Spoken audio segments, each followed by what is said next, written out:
Salut tout le monde, j'espère que vous allez bien, je suis ravie de vous retrouver aujourd'hui pour vous parler d'un comics. Oui, d'un seul comics. C'est l'une des rares fois où je fais une seule vidéo sur un seul comics, mais franchement, je voulais absolument faire cette vidéo pour ce comics. Donc il s'agit de Justice League vs Suicide Squad, donc dans la collection DC Rebirth, par Joshua Williamson, Rob Williams, Tim Seeley, ou Seeley, je n'en sais rien, Jason Fabok, Tony S. Daniel et Howard Porter. Ce comics est sorti tout récemment et c'est le jour de sa sortie, le 20 février, que je me suis ruée en magasin. Je ne m'attendais pas à ce qu'il soit aussi gros, parce que oui, il est quand même assez gros, il fait 336 pages exactement, mais sachez que c'est un récit complet et que donc du coup l'histoire commence dans ce comics et se termine dans ce comics et que, eh bien, comme j'aime les deux équipes, Justice League et Suicide Squad, c'était pour moi une évidence que j'achète ce comics, que j'ai dévoré quasiment d'une traite tellement je voulais toujours savoir ce qui allait se passer.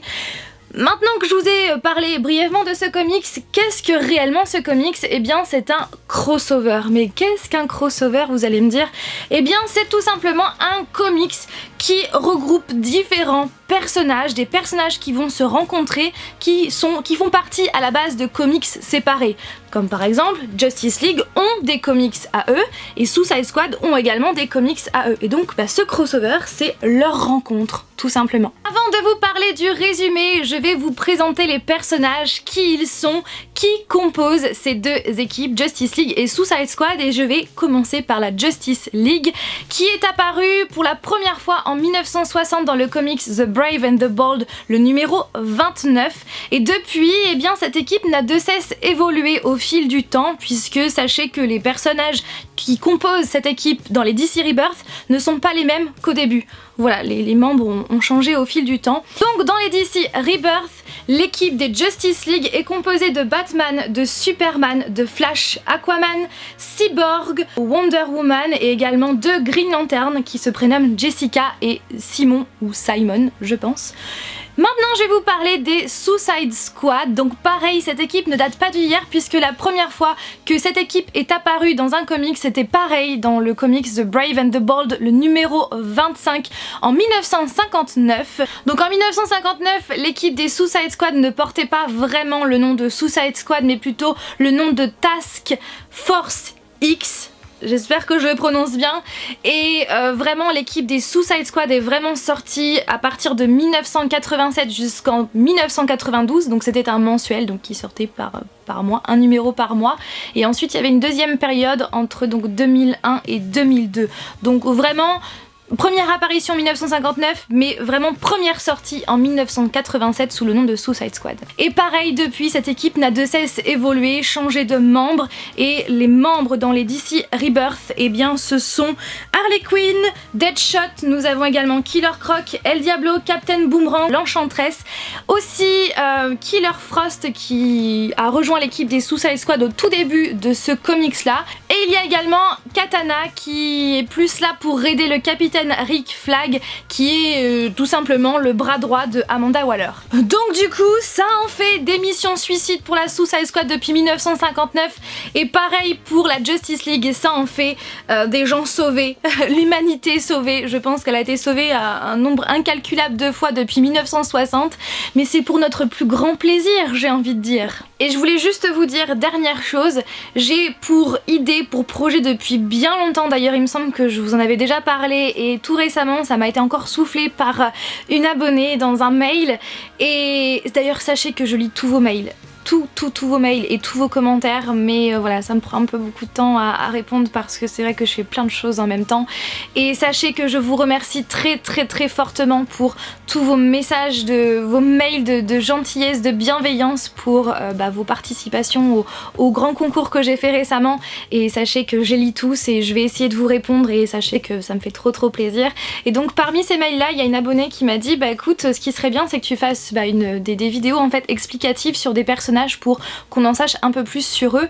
Et bien sachez que c'est en projet, voilà, c'est en prévision. Je suis en train d'écrire les scripts de ces différentes vidéos pour tout simplement vous présenter à chaque fois un personnage précis ou une équipe, peu importe, dans une seule vidéo, vraiment pour présenter en fait le personnage, quand est-ce qu'il a été écrit, par les grands événements de ce personnage, pour que vous puissiez mieux les connaître.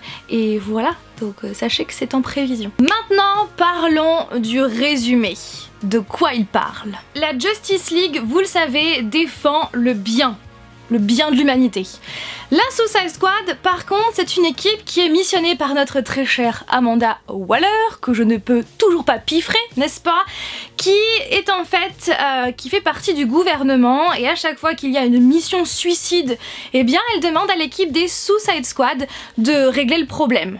Voilà, sauf que le problème, c'est que l'équipe des Justice League sont contre les Suicide Squad. Ils ne comprennent pas le principe, voilà. Donc, au tout début de l'histoire, ils vont se retrouver sur l'île de Banizi. Alors, je ne sais pas du tout si c'est une île qui existe. Je ne sais pas, je pense que oui, je n'en sais rien. Et sur cette île, en fait, ces deux équipes-là vont se retrouver. Donc, d'abord, les Suicide Squad vont arriver sur cette île pour régler leurs problèmes, et ensuite la Justice League va arriver et il va y avoir une confrontation entre ces deux équipes-là. Il va se passer pas mal de choses et ces deux équipes-là vont se retrouver à Bel Rêve. Je ne vais pas vous dire, voilà, pour ne pas vous spoiler pourquoi, dans quelles circonstances. Sauf que à Bel Rêve, Amanda Waller va informer les deux équipes qu'un certain Max Lord, qu'elle a connu par le passé, va bientôt arriver pour la tuer. Voilà, il veut tuer Amanda Waller parce qu'il a une dent contre elle, et je comprends, parce que qui n'a pas de dent contre elle tellement je la déteste, voilà. Donc du coup, eh bien, ce Max Lord est en route avec d'anciens personnages, je ne vous dis pas qui, et donc le problème, c'est que ce Max Lord va de plus en plus avoir de pouvoir et il va mettre en péril l'humanité tout entière. Oui, il passe de Amanda Waller à l'humanité tout entière. Et c'est là donc que Amanda Waller, encore cette Amanda Waller, eh bien, elle va demander à la Justice League et au Suicide Squad de s'allier pour combattre ce méchant qui évolue de plus en plus et qui met vraiment en péril l'humanité tout entière. Mais ça, il faut qu'ils y arrivent, hein, parce que c'est vrai que ces deux équipes-là ne peuvent pas se blairer. Non. Voilà donc pour le résumé. Mais qu'en est-il de mon avis? Oui, qu'en est-il de mon avis? Eh bien, vous savez quoi? Comme il fait beau, je vais prendre mon manteau et je vais vous en parler dehors. Comme justement je vais parler dans cette vidéo de Superman, je me suis dit pourquoi pas venir ici. Je pense que vous reconnaissez ce qu'il y a derrière moi, où je me situe à l'heure actuelle, avec la magie du montage, n'est-ce pas? Donc là maintenant je vais vous donner mon avis. Est-ce que j'ai aimé ce comics? Est-ce qu'il vaut vraiment le coup? Est-ce que il est bien pour les débutants? Bref, je vais tout vous dire. Maintenant bien évidemment ça reste que mon avis, donc vous n'êtes pas obligé de le partager, et si vous avez le même avis que moi ou pas, eh bien n'hésitez pas à nous mettre ça en commentaire, comme ça eh bien ceux qui souhaitent le lire auront plusieurs avis. Donc pour commencer, j'ai adoré ce comics. Vraiment, je l'ai adoré.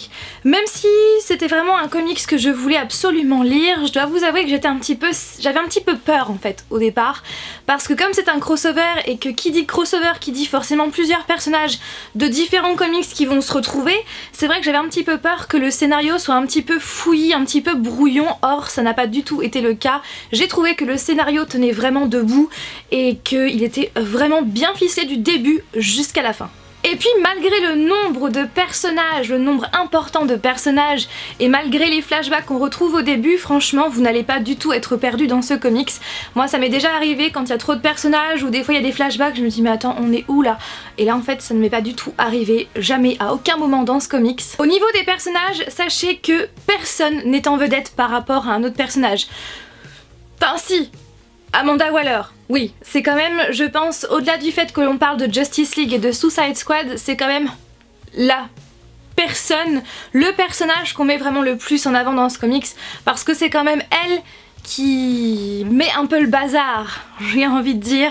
Et franchement, là avec ce comics, je la déteste mais vraiment de plus en plus. Déjà que je l'aimais pas, mais là c'est encore pire, elle m'agace vraiment, je ne la supporte plus du tout, et on voit vraiment que c'est quand même elle qui est au centre de tout ça, qui est au centre de ce comics et qui est pleine de ressources en fait. Elle est pleine de ressources et comme elle dit pas tout, elle a plein de secrets, et bien au final celle qui met un peu le bazar, et vous allez le voir dans l'épilogue à la fin, On en sait un petit peu plus sur elle, pourquoi elle est mordue de travail, pourquoi elle reste dans son travail, pourquoi elle est à fond là-dedans.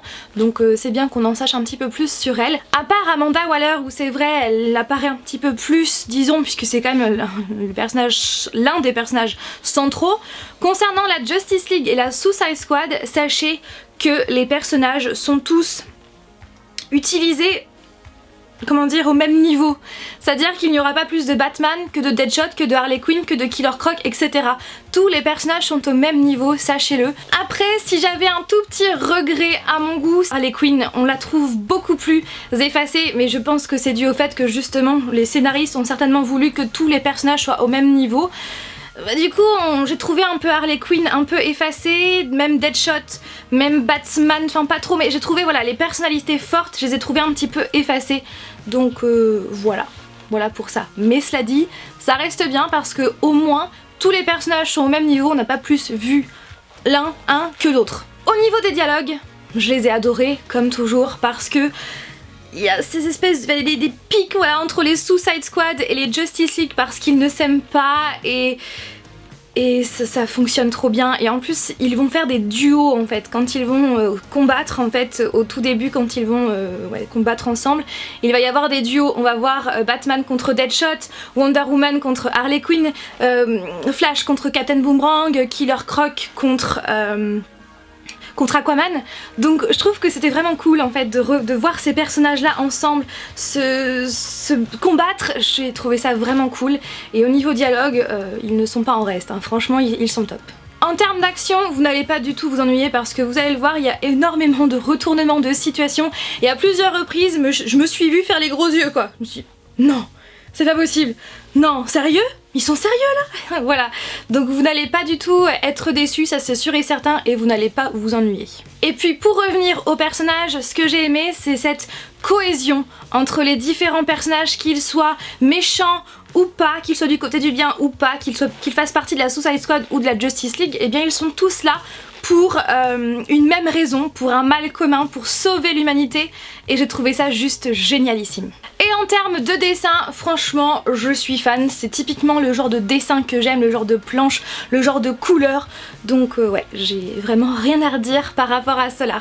Le seul bémol, c'est le prix, 27 €, après bon, il fait quand même 336 pages, donc on va dire que c'est plus ou moins justifié, mais c'est vrai que quand, avant de l'acheter, je ne pensais pas qu'il allait coûter ce prix-là, donc j'étais très surprise en magasin, donc quoi qu'il en soit, voilà, je voulais absolument vous parler du prix, et bien évidemment il n'est pas indispensable puisque vous pouvez très bien continuer les Suicide Squad Rebirth ou les Justice League Rebirth. Après, même si jamais ils vont parler de ce crossover, il y aura des petites astérisques qui vous diront vu dans le Justice League versus Suicide Squad par exemple. Mais sachez que voilà, ce comics n'est pas indispensable. En somme, est-ce que je vous le conseille? Bien évidemment, que vous soyez débutant ou pas dans ces deux équipes là, Justice League et Suicide Squad. Après, si vous êtes vraiment débutant, sachez que comme je vous l'ai dit, vous n'allez pas être perdu parce que c'est un récit complet, parce qu'en plus de ça vous avez un récapitulatif des personnages en début de comics, donc vous n'allez pas être perdu.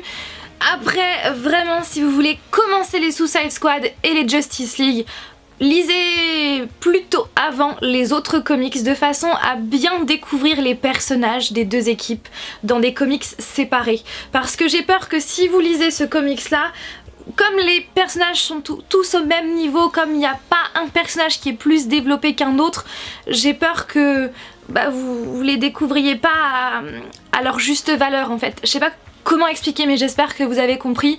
Donc si vous débutez, oui vous pouvez le lire parce que vous n'allez pas être perdu, mais privilégiez plutôt d'abord les comics séparés, Justice League séparés de Suicide Squad, c'est mieux, comme ça vous allez mieux connaître les personnages, parce que c'est vrai que là dans par exemple Deadshot ou Harley Quinn sont très peu développés, et pour Harley Quinn je l'ai trouvé limite un peu effacé comme Deadshot, donc c'est vrai que ça serait dommage de commencer avec ça en fait, avec ce peu de développement de personnages. Voilà pour ça. Et puis bien sûr, si vous connaissez les Justice League et les Suicide Squad, vous pouvez foncer. Si vous êtes fan comme moi de ces deux équipes là, vous pouvez foncer, vous n'allez pas je pense être déçus. Après, Encore une fois, ce n'est que mon avis, vous n'êtes pas obligé de partager mon avis. Si justement vous hésitez à l'acheter ou pas au vu de son prix, eh bien n'hésitez pas à regarder les différents avis sur internet ou alors à lire les commentaires, parce que si vous aussi vous avez lu ce comics, eh bien dites-nous en commentaire votre avis, comme ça les personnes qui hésitent eh bien pourront avoir différents avis, d'autres avis en plus du mien. Voilà pour mon avis, j'espère que cette vidéo... Il y a un problème? Ah, c'est le trépied. Ah! Il s'est passé quoi? J'ai eu l'impression que... il y avait quelqu'un derrière moi. Non? Vous avez rien vu? Non? Bon, je dois rêver. J'avais un problème avec le trépied. Donc j'étais en train de vous dire que j'espère que cette vidéo vous a plu. Comme toujours, n'hésitez pas à réagir en commentaire. Je vous fais plein de bisous et je vous dis à dimanche prochain pour une nouvelle vidéo. Bye!